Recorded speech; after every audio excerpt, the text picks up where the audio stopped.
I was just on the phone for a half hour with Chris Ballard about 4 or 5 days ago, the Colts GM. He was in a good mood. I knew something was up. Yeah. He was in a really good mood. And I love what the Colts are doing. I think he didn't blink, by the way. This is what Chris Ballard did. I'll tell you what's great about the NFL. So Carson Wentz now to the Colts. We talked about this last 3 days. It's really interesting. The two teams that are better today than they were 2 weeks ago are the Rams, Matt Stafford. So the Rams last year went 10-6 and won a playoff game and gave the Packers trouble. So I think Stafford makes them a game to a game and a half better. So I've already made my NFL predictions. I haven't put them on the air yet, but I've already done my standings at home. I think the Rams go to an 11-5 team with a chance to win multiple playoff games with Stafford. I don't think it's like going from Jameis Winston to Brady, Stafford to Goff, but I do think it's an elevation. He's better in a muddy pocket. He's got a better arm, a little more athletic. And now Carson Wentz to the Colts. I feel the same way. He makes them a game and a half better with a chance to win multiple playoff games. They were 11-5 last year. I think this makes them 12-4, game and a half better. Stafford is better than Goff. Wentz is significantly more athletic than Phillip Rivers. May not be as good at the line of scrimmage. Phillip's really good there. But I think in both instances, and they both did it differently. Les Snead in L.A., a competitive market, is a go-for-it guy. I mean, he's a wheeler and dealer. Chris Ballard doesn't blink. Here's what I'm offering you, and I'm not budging. And they both worked. There's more than one way to win in this league. There's more than one culture. Green Bay wins with their culture. New England wins with theirs. Kansas City's a little flashier. Tampa's down there, crazy town, bringing in all sorts of people. There's more than one way to win in this league. The Rams went and got Stafford, wheeling and dealing. Bidding war. Colts did the opposite. Here's what we're offering. A third-round pick and a second-round pick. So this year, they're giving up a third-round pick. And the following year in the draft, they're giving up a second-round pick, which may become a first-round pick, but right now it's a second-round pick. They didn't blink. So now, and I think this is huge. I think in both Stafford to the Rams and Wentz to the Colts, you have upgraded from very good playoff teams. I now consider the Colts one of my 7 teams in the Super Bowl bubble. I think I got the Rams in. Again, they went 10-6 and won a playoff game with Goff. I got Green Bay in. I got Tampa Bay in. And I have San Francisco. As long as Garoppolo is the quarterback and upright, I have them in. In the AFC, I've got Kansas City, Buffalo, and the Colts. I do think Baltimore is close, but I've got to see Lamar Jackson to be able to play from behind, throw the ball late in games more consistently. Seattle's got talent, but I think they make it up as they go in recent years, and I've got my issues with Pete Carroll having too much power. This is what it feels like to me. You got 4 NFC teams that should be in my Super Bowl bubble: Green Bay, the Rams, San Francisco if Garoppolo plays, and Tampa. And I think it's the Chiefs, the Colts, and the Bills in the AFC. And yesterday I talked about this. I said there's warning signs. There's 5 warning signs in the NFL that your franchise is about to join the clown show, the clown club.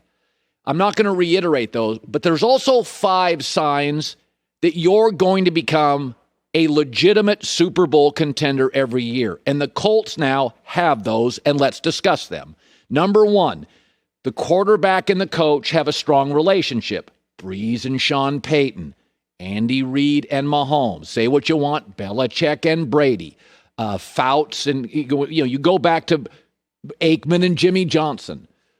Generally speaking, you are in you don't have to win a Super Bowl, but you're in the ball. Arians and Brady, turbulent early, got along great. When the quarterback and the head coach are in unison and they respect and like each other, you win a lot of games, and Wentz and Frank Reich will be great together. He's never been the same since Reich left. Number 2 is you have protection. I've said this in baseball, you cannot win a World Series with a lousy bullpen. You can't be bleeding runs no matter. I mean, the Dodgers bullpen wasn't great last year, but it was good enough.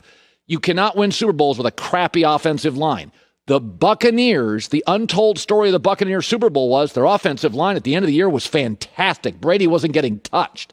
Number 3, you got to give your quarterback some weapons. That's why Brady left New England. Jonathan Taylor for the Colts has become a star at the end of the year. He didn't have a preseason. Michael Pittman, ask the Bills secondary, has become a star receiver. They also have Paris Campbell, hurt last year. one of the fastest players in the NFL. He'll be playing for the Colts this year. You got to have a top 10 defense. That's number 4. You don't have to be great. You don't have to have great defense, but you can't ask your quarterback to win 44-40 every weekend. The Buffalo Bills defense this year wasn't very good, but it was situationally pretty good. But it has to get better. The Bills defense has to get better. I mean, Phillip Rivers ran up and down the field on them. So Wentz gets a top 10 defense. And number 5 is you got to have a legitimate front office that just keeps your roster viable. You got to manipulate the cap. You can't pay like Dallas good players great money.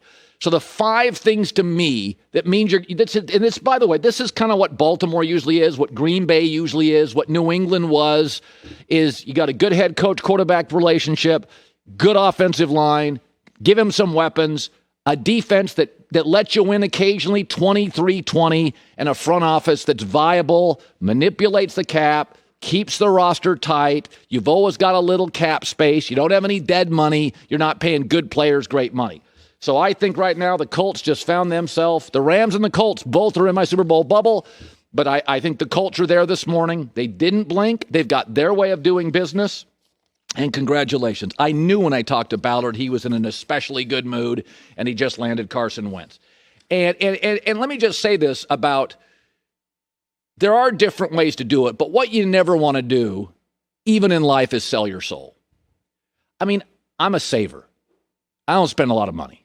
I make a pretty good living. I put 50% of my income away every year. That's who I am. Now, I tell my kids I overspend for 2 things, experiences and education. I'll break the bank for college, and I'm going to spend a lot of money if I want to take my family to Hawaii. Because I remember as a kid, we went in 5 or 6 vacations. I can remember them when I was like 7 years old. But my value system is I'm not going to sell my soul.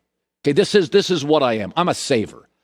The Pittsburgh Steelers yesterday, Kevin Colbert, their GM, came out. His quote was on Big Ben, "As we sit here today, Ben is a member of the Steelers." Not exactly a big advocate, by the way. That's what Les Snead said exactly a week later he traded Jared Goff. The Steelers have sold their soul a little bit on Big Ben. Let me tell you about Big Ben and the truth. And Pittsburgh has known this since day one. He doesn't commit in the offseason. Jay Glazer jokes his idea of an offseason workout is beers and a yoga workout once a week. He's never been good with film study, and it's gotten worse over time. He's an average practice player. They run a remedial, unsophisticated audible system. They've catered it to Ben. And also, he struggles with high-profile offensive players. Pittsburgh's a smart organization. They know he should be better at film study. They know he should be more committed in the offseason. They know he's too dramatic when anybody gets a little glare on the offensive side. They sold their soul for Ben, and here's where they are. Trapped. $42 million. If they cut him, they'd pay $23 million on the cap, and he's now bad at the end of the year because he's never committed in the offseason. He was awful in December. He was 1-4, 8 picks. Bad. That's what happens as you age as a quarterback. Breeze didn't have the arm left in December. Ben's bad in December. My wife preaches something all the time. And she's always on this. She's always like, stay current. Dress current. Social media current. Get on Instagram. Just stay current. And Tom Brady's the embodiment of this. He gets on social media and he's funny. He's relevant. He's good with young teammates. He's adaptable. He's very good with his body. Tom is the embodiment of staying current. His Super Bowl wife probably is part of that equation. She's got to stay current. He stays current. Ben and Favre never did. This is who I am. I'm not moving. I'm not improving. I'm not learning new stuff. And they both age poorly. And I'll say this for Green Bay. Green Bay may drive me nuts sometimes. But even for the smallest NFL market, they never sell their soul. They moved off Favre, and they've already drafted Aaron Rodgers' replacement. They don't romanticize the past. Green Bay never sells their soul. I wish occasionally they'd go for it in free agency. But they've got a soul, in a value system, and they never traded. Pittsburgh, a small market too, sold their soul for Big Ben. They knew he was a crappy practice player. They knew he wasn't committed in the offseason. They know he doesn't put in the film study time. But he was so talented. They appeased him. They placated him.